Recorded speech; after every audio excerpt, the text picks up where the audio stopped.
All right, today we are going to dive into one of the most powerful, most pivotal moments in the entire history of Western thought. We're talking about the final dramatic days of the philosopher Socrates. So let's just start with this. Imagine for a second. What if the wisest man in the entire city was sentenced to death? Not for violence, not for betraying his country, but just for asking questions. And what if we take that even a step further? What if the real thing on trial in that courtroom wasn't a man at all, but the very idea of truth itself? You see, this isn't just a story about how one guy died. No, it's a timeless lesson about courage, justice, and the soul. And we have it all because his student, Plato, wrote it down. So, to really get why this all happened, we have to rewind the clock.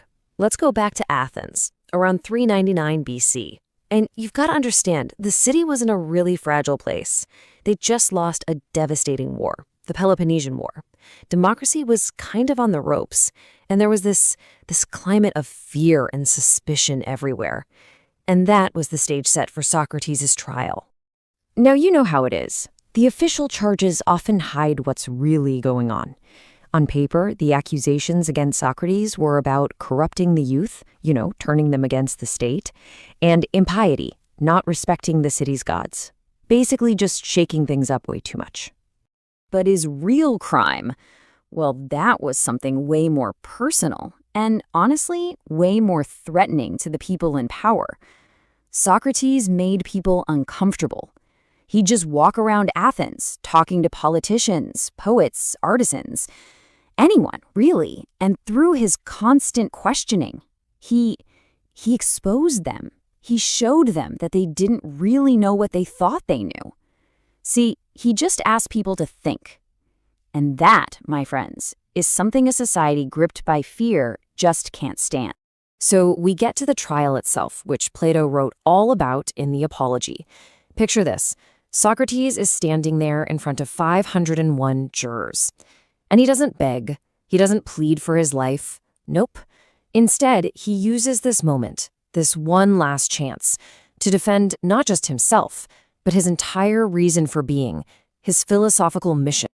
And this, right here, this is the heart of his defense. It's the core of his entire philosophy. He argued that a life lived on autopilot, without ever stopping to question your own beliefs, your own values, is just not a life worth living. He was basically telling the court, I would rather die than stop doing the one thing I believe I was put on this earth to do. So you might be asking, where did this whole mission even come from? Well, Socrates tells this story. The oracle at Delphi, a huge deal back then, declared him the wisest man alive. And he was just baffled. So he went on a quest to find someone wiser. But here's what he found. Everyone he met, they all pretended to know things they didn't really know. And that's when it hit him. His only wisdom, if you can call it that, was in one simple, humble fact. He was aware of his own ignorance. He was the only one who knew that he knew nothing. He came up with this brilliant metaphor to explain his role in the city. He called himself a gadfly. Like one of those annoying flies that buzzes around a lazy horse and stings it to get it moving. In this story, Athens was the big, lazy horse. And he, Socrates, was that annoying gadfly sent by the gods to sting it, to wake it up from its lazy, comfortable sleep.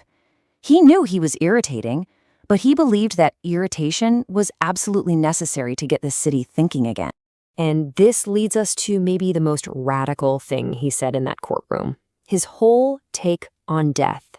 Socrates basically argues, look, nobody knows what happens when you die. So fearing it, that's just illogical. It's pretending you know something that you absolutely don't. For him, there is a much bigger fear, doing something unjust. He believed it was way, way better to be the victim of a crime than to commit. Okay, so he's found guilty.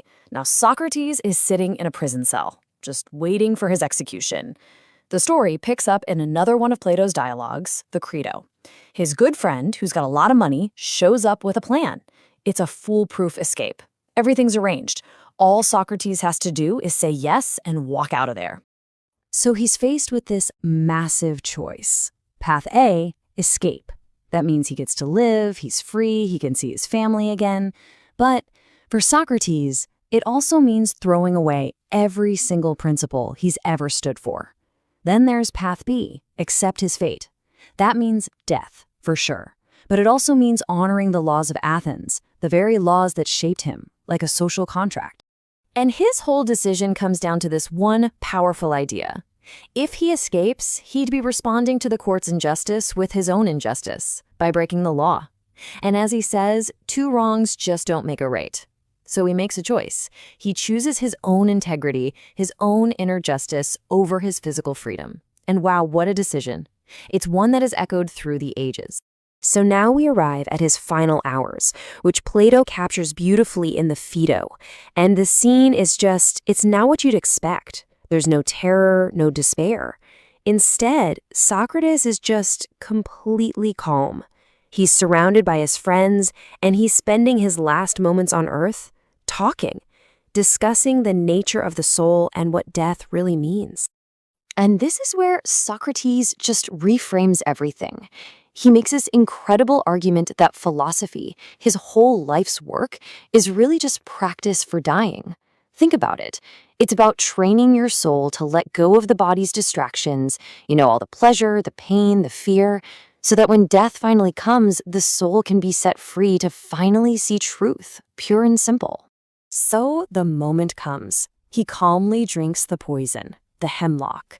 And as his strength is fading, he says these really strange but very famous last words to his friend Crito. It sounds so random, so out of place for such a huge moment, but trust me, it holds the key to understanding how he saw everything. So, who is this Asclepius? Well, he was the Greek god of healing and medicine. And it was common practice to offer a rooster, a cock, to him after you'd been cured of an illness. And boom, there it is. Socrates' final message. He saw life itself as the sickness, and death was the cure. In his mind, he wasn't dying. He was finally being healed. So what's the takeaway here? What's the Socratic legacy? I mean, it's massive, right? But if you boil it all down, it comes to these core truths. That truth matters more than popularity. That your moral integrity is worth more than your life. That real wisdom begins with humility, admitting you don't have all the answers. That you should never compromise on justice. And that death isn't something to be afraid of, but something to be understood. And that brings his ancient question crashing right into our world, right here, right now. In this age of constant noise, where it's all opinions over wisdom and comfort over conscience, are we living examined lives? I mean, really? Socrates died because truth is a dangerous thing to ignorance, but he left us with the ultimate challenge. He showed us that a meaningful life isn't about how long you live. It's about how rightly you live.